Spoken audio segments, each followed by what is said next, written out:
तसं पाहायला गेलं तर गेल्या 2 दिवसामध्ये 2 आंदोलनं आणि 2 निर्णय हे राज्य सरकारकडून आलेले आहेत.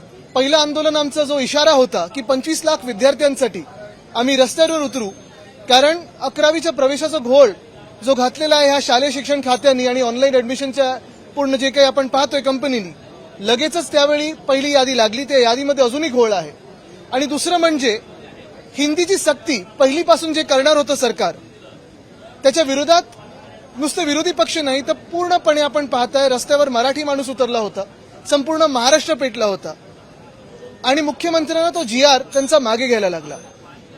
अजूनही आम्ही लेखी त्यांचं जे काही आदेश असतात त्याची वाट पाहत आहोत, कारण ह्यांच्यावर किती विश्वास ठेवायचा हा जनतेला माहिती आहे. तरी देखील कालचा विजय मोठा आहे आणि मराठी माणूस जर एकवटला, महाराष्ट्राची ताकद जर एकत्र आली तर काय चमत्कार घडू शकतो आणि ताकद किती आहे आपली ही दिसते.